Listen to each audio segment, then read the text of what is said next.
covering Northern California. You're watching Action News Now, coverage you can count on. It was very, very, very frightening, horrific accident. New details in yesterday's deadly plane crash investigation in Tehama County. We'll tell you what we've learned new. Plus, new at 6, millions of dollars headed our way to help in the local homeless crisis. But first, we appoint Clint Curtis. Shasta County supervisors named the new county clerk registrar of voters. The Shasta County Board of Supervisors questioned 5 finalists who wanted to step in to replace former clerk and registrar Tom Toller. And Action News Now reporter Jesse Angelo is live in Redding. Jesse, tell us about who they selected.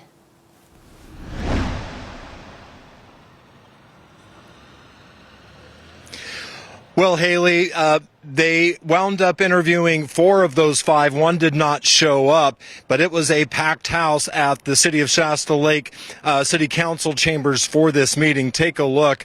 Everyone was there making a lot of public comments, and then the board members were able to have a little discussion, and then that's when things got a little controversial when Kevin Cry made his recommendation for Clint Curtis, and actually had to close down the chambers to have removed someone who was protesting, and they wound up selecting Mr. Curtis in a 3-2 vote. The only local candidate was Joanna Francisca, who is the current assistant registrar of voters, but they decided to go with Mr. Curtis. I was able to speak with him directly after the meeting. There were some concerns that he may want to just remove all of the staff and hire all new staff at the elections office. I asked him about that, and this is what he said. Take a listen. We'll find out what people know, because, they are professionals, they are employees, they've been there, a while. I don't know how long. We will find out what they know, we will find out what they don't know, and we will correct what they don't know and show them the legal basis for what they need to do.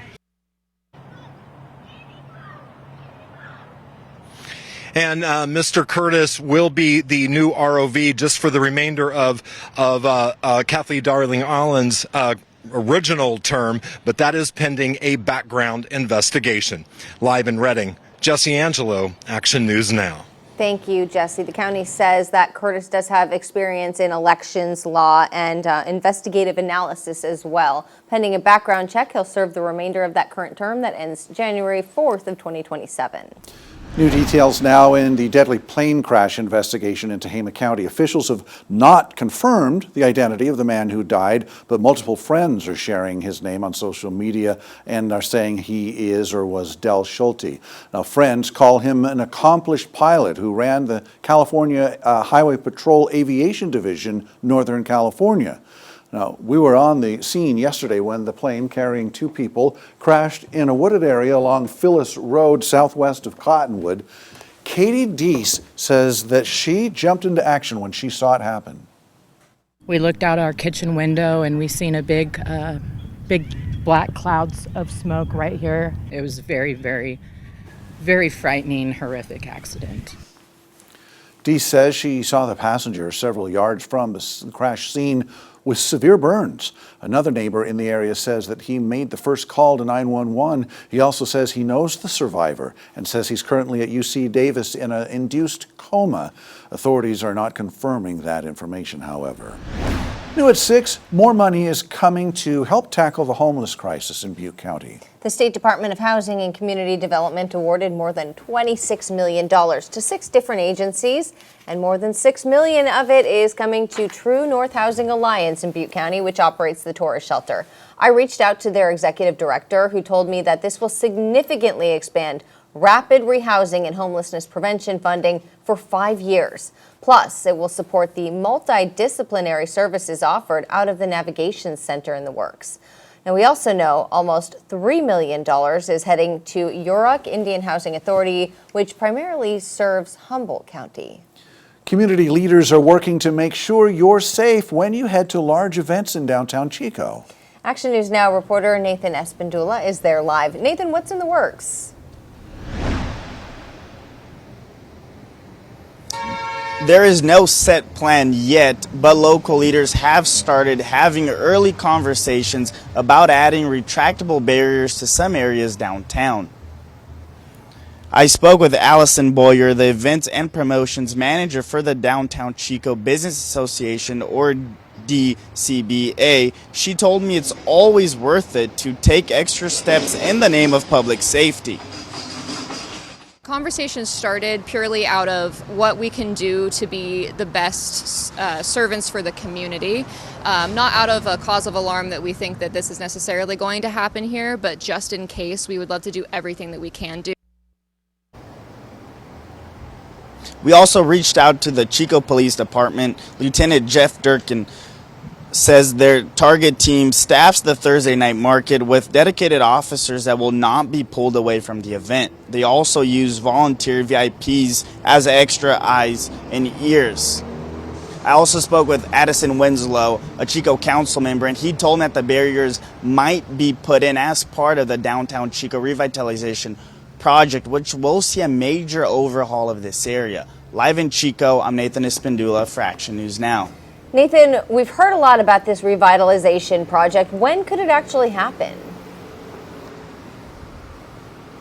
Haley, we still have ways to go. Allison Winslow told me that the streets project might happen in 2028.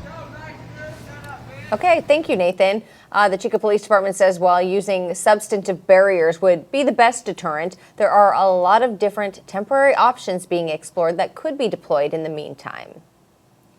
And we are keeping an eye on your roads out there. A live look over the East 20th Street overpass in Chico on your Wednesday evening. A lot of people heading home, maybe, or just heading across town. There is that one-way traffic control in place because of the emergency overpass repairs there. And there will be those full closures, northbound lanes of Highway 99 and eastbound lanes of East 20th Street beginning tonight at 9 p.m. until 4 a.m. in the morning. A lot of them are headed to In-N-Out Burger, I suspect. Let's check in with Howie Gordon. What can you tell us about what we're facing tonight, Howie? Well, yeah, that's really the only thing to look out for, the extra cars on the road headed to In-N-Out Burger. Other than that, the conditions perfect. Winds, for the most part, on the lighter side, and nothing in the way of rain. So looking pretty good out there. Maybe getting the sun in your eyes. That's about the only thing slowing you down at the moment. Now, these storms, isolated thunderstorms, started out of the area and continue to pull further away from us. So really out there in Lake Tahoe and beyond, we're good here where we are in our area in Northern California. Now, here's a look at those temperatures. Let's see here. Wants to jam up on me. Simon says, Howie says, go for it. Here's our temperatures. So on the hot side, didn't quite get to 90. We still got a little time, but we're coming up a little short. But if we don't, we'll probably get there by tomorrow. We'll talk more about it in just a bit. Thanks, Howie. New details in a solar bill heard by California Assembly Utilities and Energy Commission today.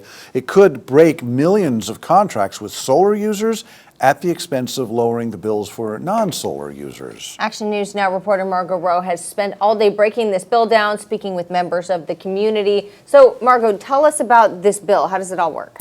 So, Haley, Assembly Bill 942, if it passes, it will reduce the net energy metering compensation for solar customers or their energy credits pretty much in half. Instead of being compensated for their extra energy for 20 years, it would just be 10 years from when the solar was initially installed.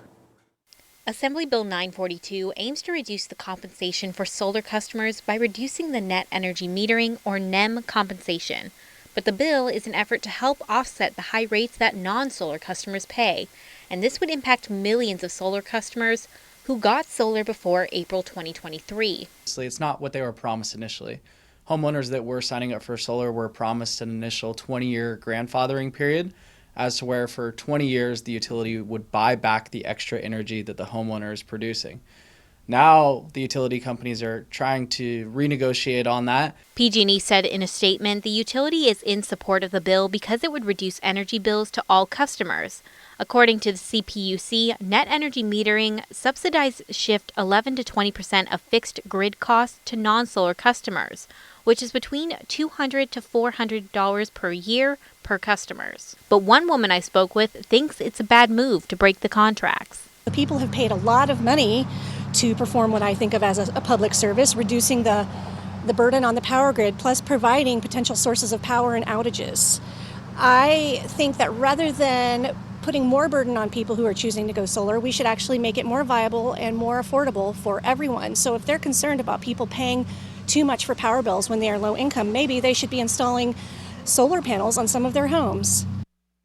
Christian DeLuca, the president of Ohm Solar Solutions, explained to me that if it does pass, more people will probably turn to the battery solution to store that extra energy that they produce, since they practically wouldn't be getting anything from these utilities anymore in terms of buyback or energy credits. Okay, so interesting. There's a lot to unpack here. What comes next for this bill? So the hearing is actually still going on right now. I'm actually currently watching it, but pretty much I'll have that update for the 11 o'clock later tonight. Okay, we'll see what happens. So we could have a decision today, or it could be kicked down the road. It could be kicked down the road, but it is with the Committee of Utilities and Finance, so we'll see.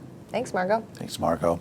Details on a new proposal at the state capitol to help make California homes more fire safe and more insurable. Plus, some unexpected visitors prompt an emergency response. And I was sitting at my desk working on my computer, and so I got up and I'm like, do you hear that? I hear kittens. I hear kittens. The local rescuers made sure these kittens kept all 9 lives.